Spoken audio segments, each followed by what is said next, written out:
Hello, everyone, and welcome to How Would You Build It? I think this is episode 41. I don't have Bobby with me today. He's got fiber issues at home. Bobby, you should go 5G like all of us and never have issues again. That aside, I'm excited to have Ben and Lorne here. They used to be co-founders or working together in a startup called HouseMe, a startup that was growing at a rapid scale and then closed down. And they wrote a book called The First Kudu, which is an awesome case study of building a tech startup in Africa. Not a lot of those around.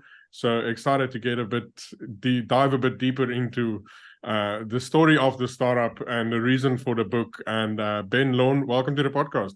Thanks. It's a real pleasure to be here. Thanks for having us. Thanks, Vinaya. Great to be here. Awesome. Ben, why don't you kick us off? Tell us a bit about HouseMe, how you got to the idea. It used to be a prop tech startup. When did you start it? What was it about? And what sparked the idea for you? HouseMe started as a solution to two problems. The one identified problem was the inefficiency in the rental market. I was coming out of a banking job, and everything in investment banking is about efficiency, including how much work you've got to get through in a day. And one of the things that struck me in negotiating my rental at the place I was staying is there was no way to determine fair price. So HouseMe's origination was partly that problem to solve, and we built out our first product, which was an auction for tenants able to bid on what they're willing to pay on the back of that.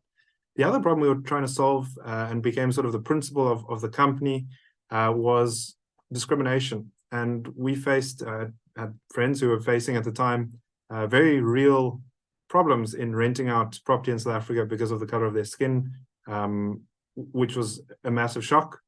And still to this day, unfortunately, has not been resolved. But those were the two reasons, or the two problems we wanted to solve.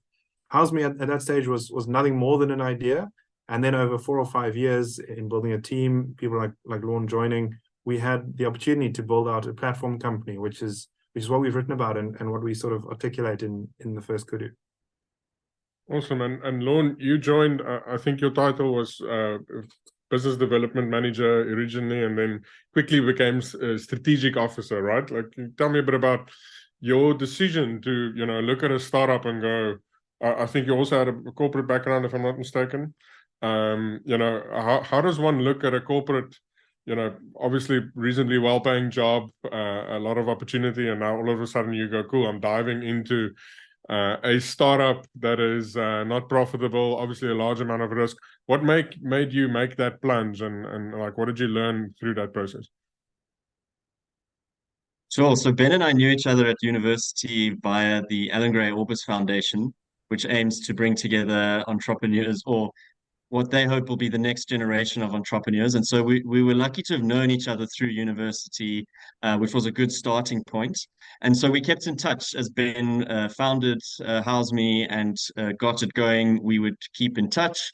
And there was a point where HouseMe shifted pretty much from version 1 to version 2, which was a redesign of the core product. And certainly what was visible to the consumer took a large leap forward as well. And at that point, I reached out to Ben. I'd been in management consulting for about 3.5 years. I was starting to look at what else was around. I reached out to Ben. And when he started going into the details, which I'm sure we'll dive into now, I really started to see the depth of the thinking that went into the business, particularly around platform businesses and the theory behind it, and how Ben and the team were looking to apply that theory, and that was really compelling to me and a key reason why I joined. Awesome. And I mean, before we dive into some of the marketplace dynamics, which I'm sure there's a lot of lessons in, would you, if going back to your younger self, Lorne, would you recommend someone coming from management consulting to go head first into a startup that's not yet profitable? So yes would be the very short answer. I think you learn very different. You come up against very different problems. So working with very large companies to solve major problems that have been around for a while versus in the weeds, on the ground, day to day, dealing with things that pop up out of the blue. It's two very different worlds, and I think it's good to have both of those experiences and then decide what you want to do after that, long term. Or just make your startup into a corporate and then work for a startup, for a corporate you'd love to work for. I mean, Then you get that's the best of dream. both. Yeah, Correct. but I just a big shout out to the Alan Gray Orbis Foundation. I mean, they do fantastic work, and I think probably part of why you took that leap was because of you were part of that earlier, and you got some exposure to the excitement that comes from being an entrepreneur in South Africa. And I've met so many people that have gone through those programs, and even if they don't end up being entrepreneurs, they are very entrepreneurial in the jobs that they do, which is ultimately what South Africa needs a lot of. And yeah, welcome, Bobby. Welcome back. I'll ask the next question, and then you can jump back in as if you weren't here.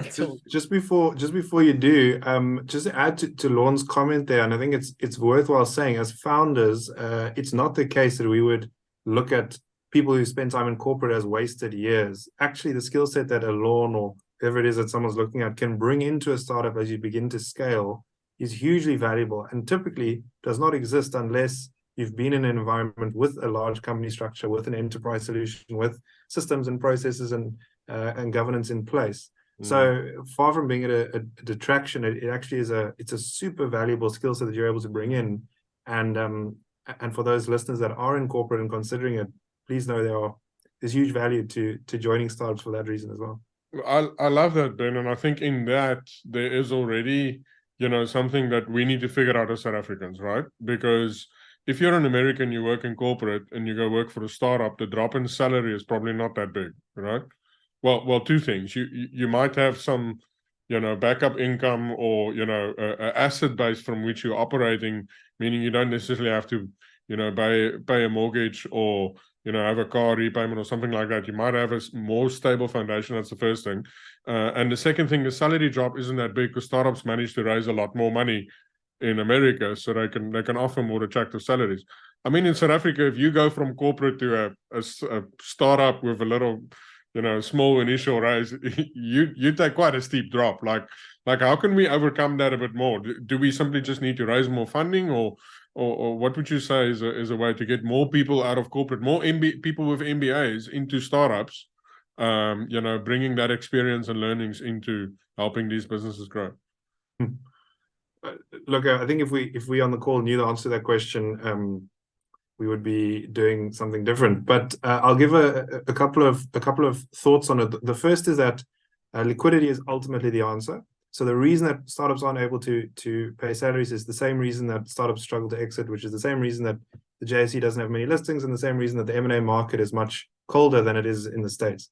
So more liquidity in the system, more ecosystem players, more success stories, more money flowing in and through these companies is the infrastructural solve that we're missing. And it's the reason in particular that we're so passionate about writing this book, putting into the market ways that we can give back, that the system can regenerate, that founders continue to mentor others, which is just not the culture here to the degree it is in Silicon Valley, London, New York, Mumbai. So that's sort of the one reason. The second, though, and I mean, Lorne and I both came from, you would think, very, heeled corporate jobs, banking, consulting. You have to have a vision beyond that level of success. And if any founder in the world, whether they paid or not, paid a lot or not, does not have that drive, that purpose, I would say that they're probably not going to make it anyway. And you're seeing these guys who, with MBAs, with all the credentials, they don't have sort of a drive behind them. They end up back in corporate in 2 or 3 years. Whereas the guys who go into startup, even if it is at a much lower salary, they make it work. They move on to the next one. They carry on growing. And I think that's what we should encourage entrepreneurs to look for. I love that. Yeah, so we do our best to stay out of politics and going down that very dark rabbit hole. But I think, your point about the JSE listing companies. I mean, I read a book on startups to exits in America. And I mean, it's like they strive to become an IPO. They strive to be listed one day. That's what they look at. What do you want to be in 5 years? I want to be listed. In South Africa, it's like the opposite is happening. No one's being listed. And the companies that have been there for many years are coming off, and that opportunity to exit is just getting less and less. So, if you could implement something that as from government side, what do you think they should do? One thing that they could do to help the environment or get people to want to list on the JSE? So I think about that quite a lot, actually. My role now in investment management is in a private equity firm, and we look both mid-tier companies and more recently into early stage. And there are some really great policies being developed and sort of giving air to the problem.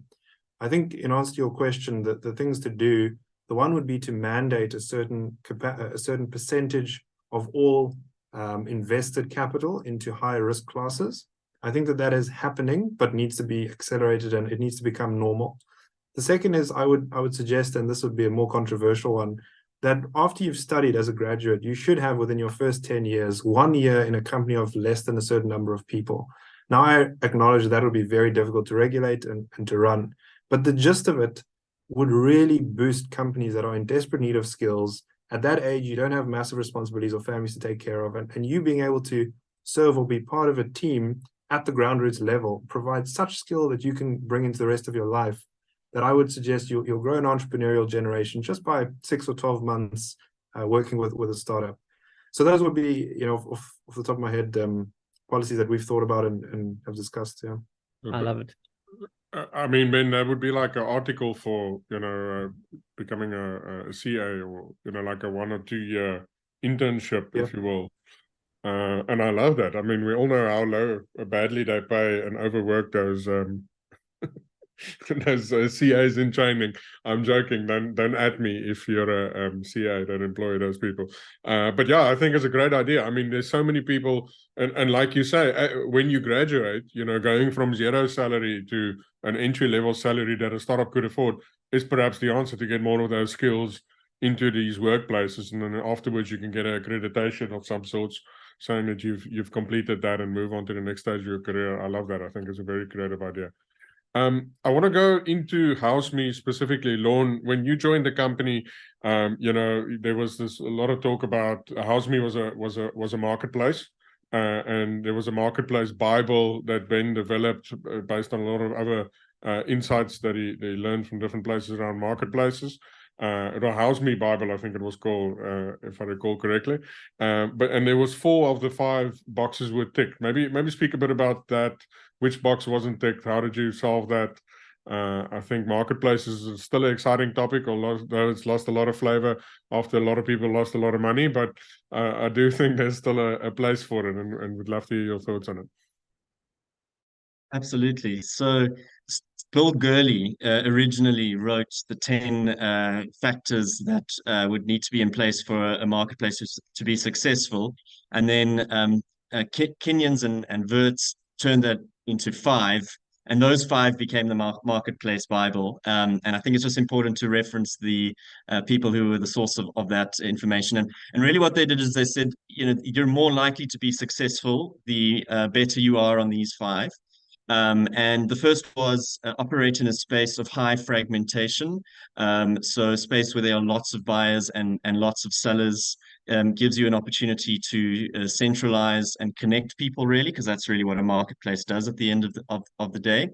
A next one was this idea of playing the field, so not really being loyal. So in medical supplies, you're very loyal to your GP. You're not going to search around for someone who's 50 Rand cheaper for your next GP appointment. But in a space where people play the field a bit more, there's a lot more opportunity for a marketplace. The third is frequency of payment is very important. So you want there to be high frequency engagement so that you drive network effect and people talk about you.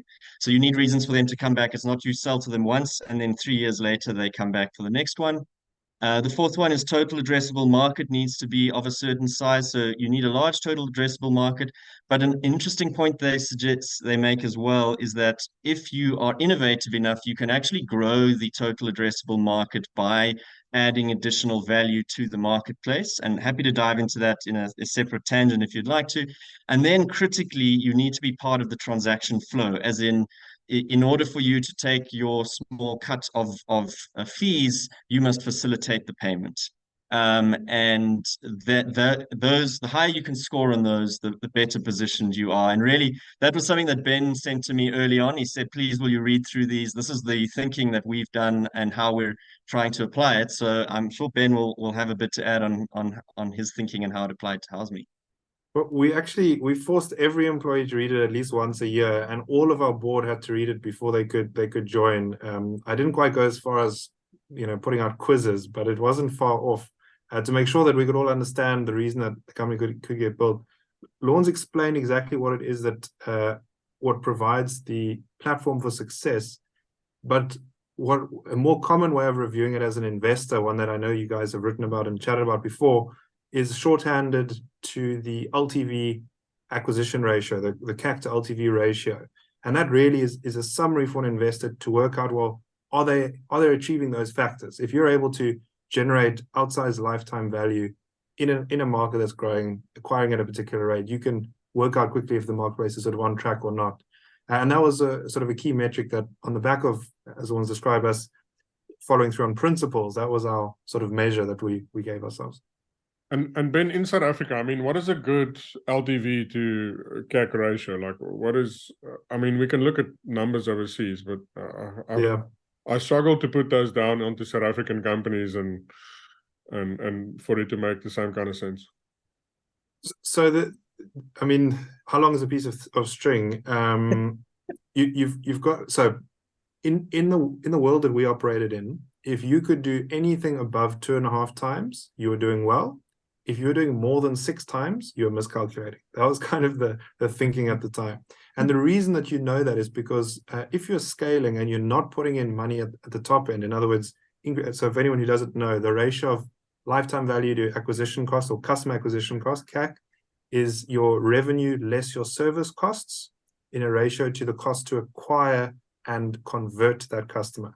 And what would happen is companies would adjust those 4 inputs on either side of the ratio in order to make themselves look good. So we had quite a difficult time. It's become more in vogue now to understand a company's unit economics, that metric, but we had to put in a lot of time just educating our investors and our stakeholders on why in the long term we could win. And the key factor there, which is why it's difficult to define, is how long are you willing to give a company on a retention ratio? So if we could prove that a landlord would stay with us for 5 years, then it should be 5 times revenue as your lifetime value, and you discount that appropriately. But we didn't know how long our retention could be because we had cohorts of clients that would just stay and stay and stay. And so how long is a piece of string? We had to take a view on it, and I think we settled along, correctly, I think on 4 years, which is more or less industry standard, and that's how we defined that ratio. And I think we were trading about 3.5 times, if memory serves. But that speaks to the second one, the loyalty and the frequency. So it's 2 and 3. Because, I mean, you know, as a landlord, you actually don't want, if you get a good tenant, you want them to stick around. So, I mean, that doesn't speak to you. You look at Uber, I'm going to drive in, get a different driver. It's totally chilled. It's, you know, it's no problem. But, you know, and that was kind of the things that we faced with at Sweep South as well, right? So you could do it, but you were allowing people into your home. There was a trust factor. They were going to arrive on time and all of that kind of thing.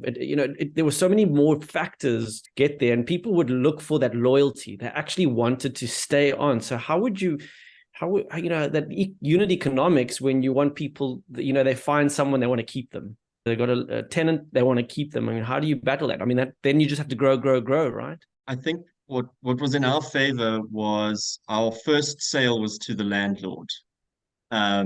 In that we needed to get properties onto our system to then market to tenants, and the landlord typically is willing to look at the best offer.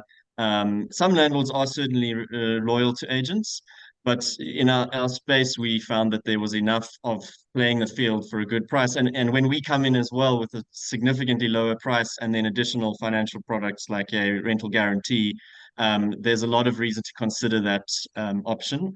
I think where we perhaps struggled the most, and it is mentioned, is on frequency, and it's something that we were working on trying to drive upwards.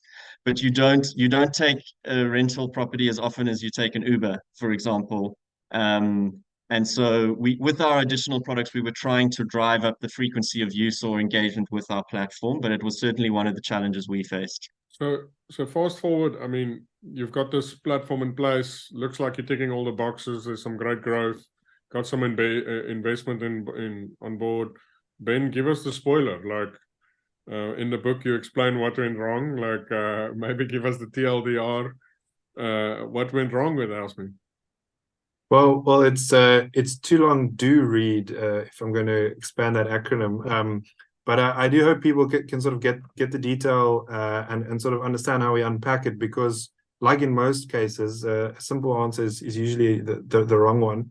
I think that there are a number of factors, and what Lorne and I spend quite a lot of time doing is breaking down the ones that were in our control from those that were not. And we spend most of the second half of the book. So the first half is sort of the story of HouseMe. What happened? What did we do? How do you build a platform? It's an interesting read for people in the space, but hopefully more broadly applicable. But the second half is not about HouseMe. It's actually, well, what do you take from this as the lesson? What is it that you learn and you can apply somewhere else? And there we've got uncontrollables. So that was COVID, for example. It was illegal in South Africa for a period of months to move a tenant in or out of a property.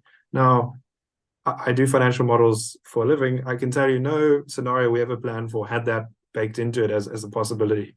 Similarly, the funding market as a result of the pandemic was completely different to 3 months before. And we happened to be in the middle of our Series A raise. And so without spoiling most of the book, we really struggled to close that. So we deal with those topics and the landscape and the macro environment, which I think was potentially, not super favorable. But then on the controllables, what went wrong for us? I think we've got a number of lessons that we can apply to ourselves and learn and do differently. For me, I think first and foremost was alignment. We had stakeholders who all believed they had different priorities of the business, many people who wanted to lead it in different directions, and I didn't spend enough time aligning or maybe communicating a vision that aligned people together. I'll give Lorne a few also to add in. I know that, in fact, one more comment. We do spend some time in that book disagreeing with each other. And I think that's an interesting angle that we've got feedback on, that not only are we willing to share the things we got wrong, but we're also willing to show you both sides, where we think it could have worked and where it definitely wouldn't have. So now he can correct me in the same way. Absolutely. Thanks, Ben. I think when you get later on in the book, Renier, to the part 2, we've tried to structure some of our learnings around this analogy of the train. And we structure our lessons or more in the spirit of what would we do differently, because it's not like we wanted to be careful not to say this is how you must do it, because we haven't done it. But if we went back, what would we do differently?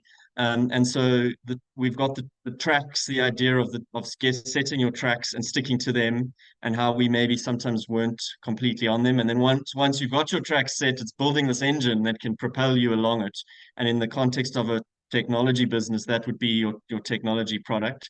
And then once your engine's built, or in parallel, you've got to fuel it, and that would be the funding. And we go into a bit of that. And then you need the right team, the crew on board to drive and, I guess, shovel in the analogy, and the difficulties of that. And really what that does is we then saw the carriages as our different products. And the stronger the engine, the further you can go, the more carriages you can pull, and the more customers you can pull. And you really need to have all of those factors right in order to have your customers have an awesome customer experience. And we just explain how there were times where parts of those elements we didn't quite have right, and so our customer experience then would ultimately suffer.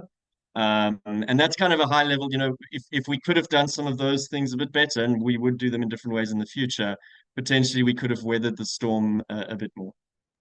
But I mean, COVID aside, would the business have still been going today? That's a hypothetical. It's hard Is it to say. one of the things you disagree on?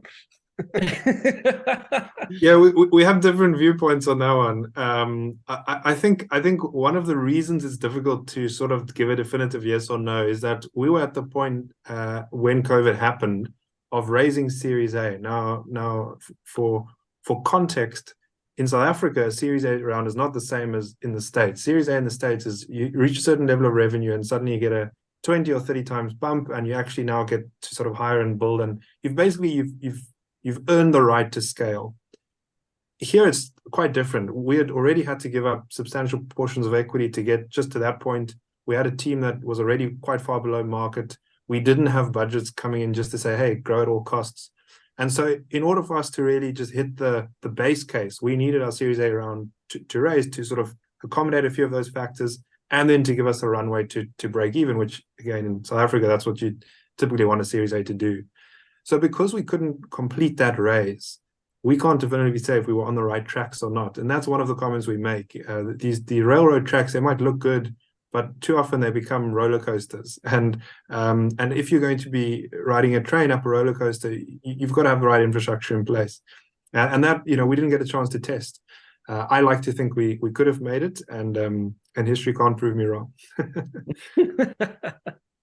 But there was also a lot of competition in the market at the time, because I'm thinking of Flow. I mean, I don't even know if they're still around, but they were also making a lot of waves around the same time. So it was quite a competitive market that people clearly saw that there was an opportunity there.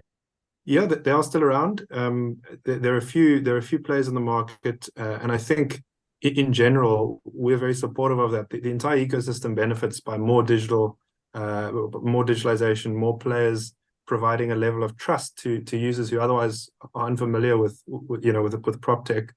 I think that I will differentiate in one way, which is to say each of the providers, and look, they're still around, so maybe it was the right strategy, but each of those providers did just a sliver of what we tried to achieve in building out our platform, and that is a way to do it. I've heard mixed feelings of guys who've done it successfully. Some entrepreneurs will say that is how you build a business sustainably and with low risk, and that's what I want to do for 20 years. And others who say, I wish I hadn't done that, because I'm now 8, 10, 12 years in.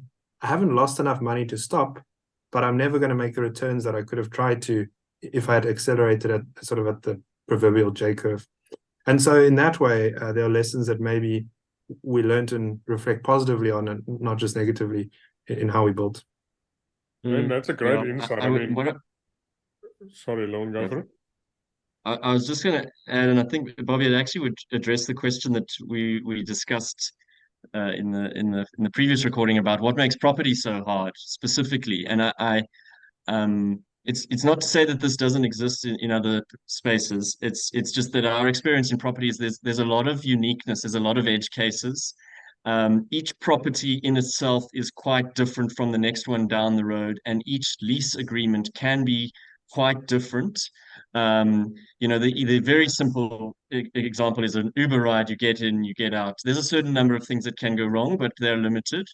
And we found that trying to build a technology solution in a space where there's a huge number of edge cases presented us with a lot of challenges, and then a lot of decisions to make about whether you try and solve this with technology or not, or do it manually or not. And so there was this tension of doing it manually until you could build the solution that we were in and out of throughout the time. And I suspect anyone who enters into the property space, your inspections app example, if I imagine there's a lot of edge cases in inspecting a property. The next one to the, not all homes are built the same.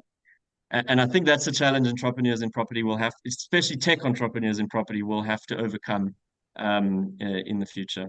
And Lorne, I think you touch on a very important thing to consider when building in South Africa, right? So if you're in the US, the market is so big, you can niche down to eliminate some of these complex cases. And you could go, we're just going to focus on bachelor flats, right? In suburban areas, right? Because we know these other areas have different complexities.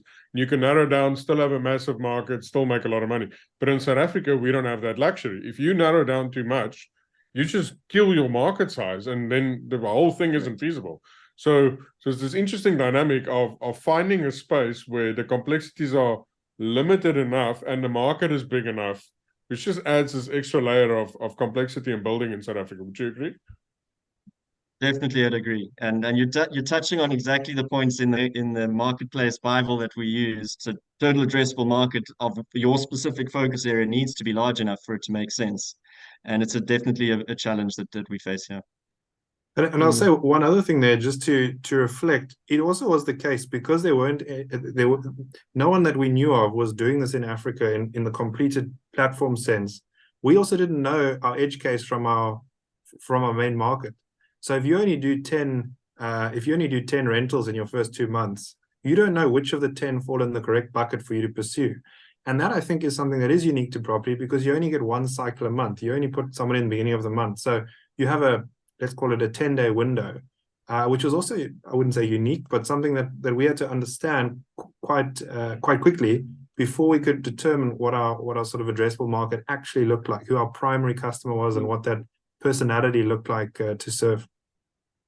So tell me, how did you deal with that? I mean, did you have a product manager? How did you do the research to kind of dig in? I mean, I think product management and UX research is only kind of, matured in this country also quite late. It's still only gaining its like kind of feet. How were you guys dealing with it back then? Like to do the research to figure that out? Because that's a bloody good question. Well, we stumbled along, the truth be told. We made a lot of mistakes, but in the beginning, and we referred to this term jugaad in the book, which is we borrowed from an Indian principle lesson that we took from a trip there. You have to just try find temporary solves until you work out what works, what sticks. And it used to be that that was quite a popular way of building a startup. I don't think it is actually necessarily the best way to do it. But in our case, what we did is we took literally, Kyle and I took a clipboard. We would have people around in a rental unit. We would ask them to come in at different times of the day so that we could always tell the next prospective tenant the updated price. We were testing out this auction. And we would then, as soon as that price updated, message all of the prospective tenants who'd visited already and say, would you like to pay more to get it? And doing something as simple as that gave us a sense of where the market was at, what sort of clients were interested in and not. And from that, we got great insights. So, for example, the people who weren't able to pay the full price were actually, we thought they'd be quite upset. They were incredibly grateful that within 3 hours, they knew the answer. They knew that there was complete transparency and that we weren't putting the wool over their eyes, that they could have bid up if they'd wanted to. So those are the sort of things you learn only when you're willing to say, I don't know, and learn sort of bottom up. But I do also think, Ben, we do say this in the book, that we were a bit late to having a dedicated product owner or product manager. It was a responsibility we shared across the leadership team for quite a long time. And we point out in the book that it led to perhaps the wrong prioritization some of the time. And maybe some front-end features were built when some back-end support features were needed for our staff more urgently, but that doesn't look cool on the front of the website. It just helps you run your business more effectively. And so perhaps a combination of not having that dedicated role and being new in the entrepreneurship space meant that we didn't have that solved completely. And I think, Lorne, that's a great insight. And, because I think most startups start out with the founder being the product owner, right? Makes sense. And I think Correct. It should be that way, right? Because it makes sense. You need to take the clipboard like Ben did and, learn the lessons to understand where this thing's going. But at some point, it's not anymore in the best interest of the company to share that responsibility across 5, 6 different people, because alignment becomes tricky, but also you want a single point of ownership for that very important role.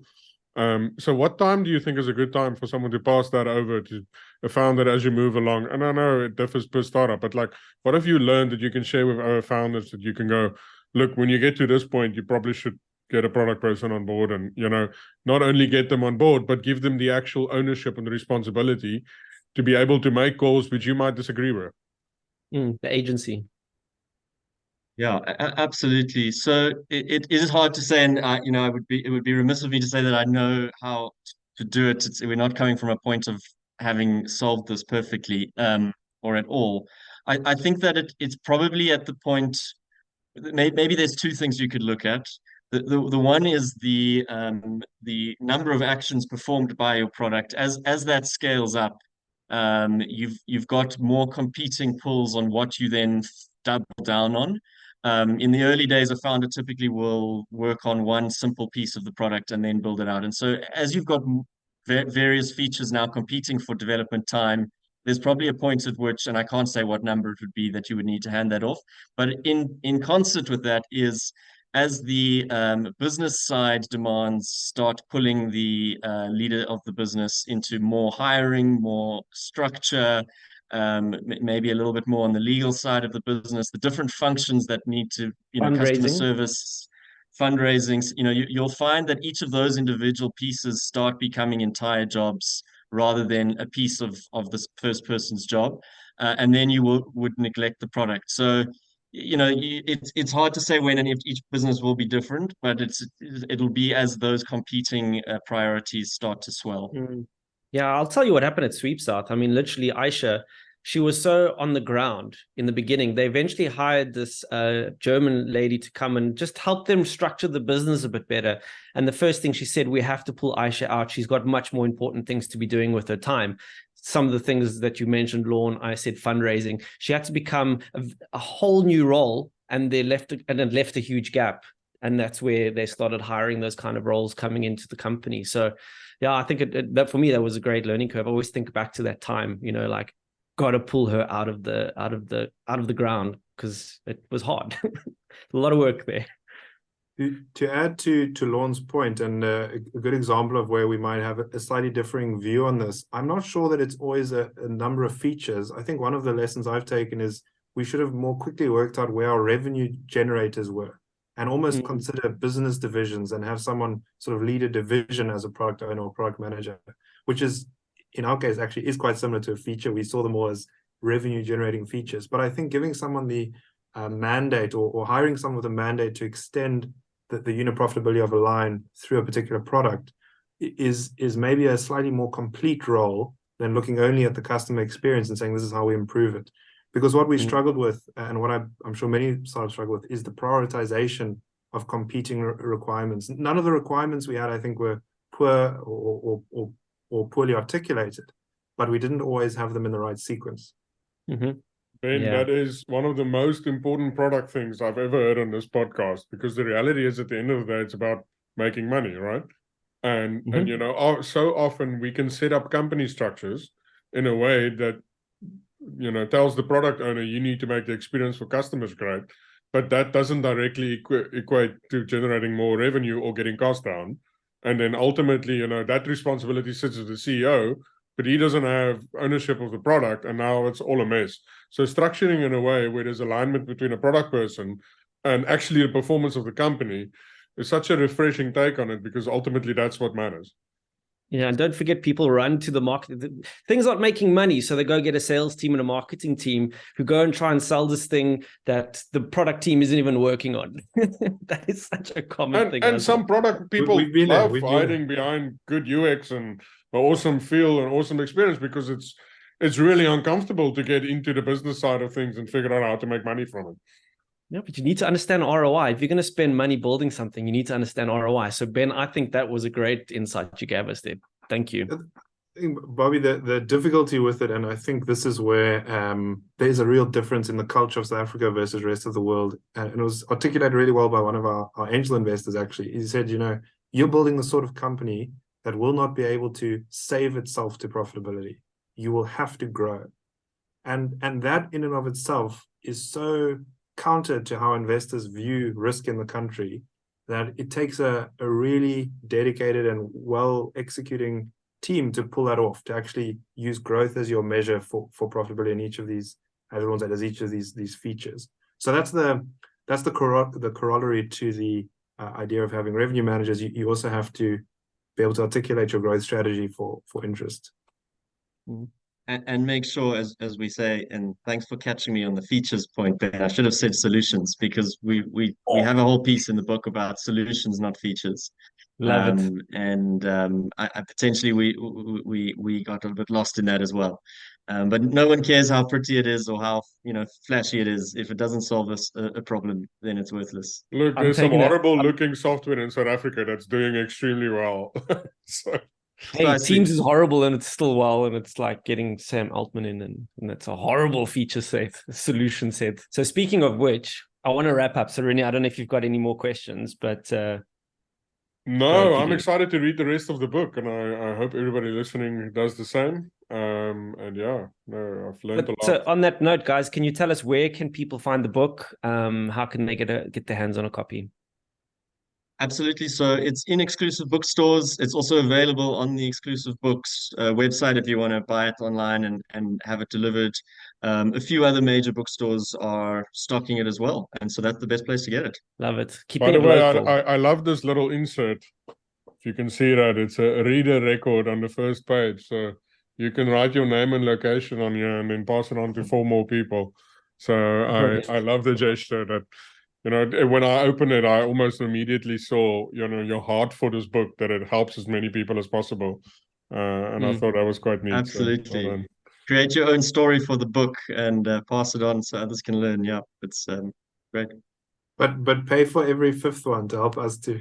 Yeah, send coffee. Should put a link somewhere. Should have put a link there. Send us coffee. Yeah. No, but honestly, guys, this was great. I apologize for my internet issues, but it's a great conversation. I feel like we could carry on going. So I know, Lorne, you've got another startup going. I couldn't help but stalk your LinkedIn and say you were inspired by Reggie's Rush. I mean, I felt like I was 10 years old again reading that. So I'm excited to hear about that in the future. So thanks for joining that for today. Thanks, Thanks. Jens. It was great. Been great. Cool. Thanks very much, everyone. Renier.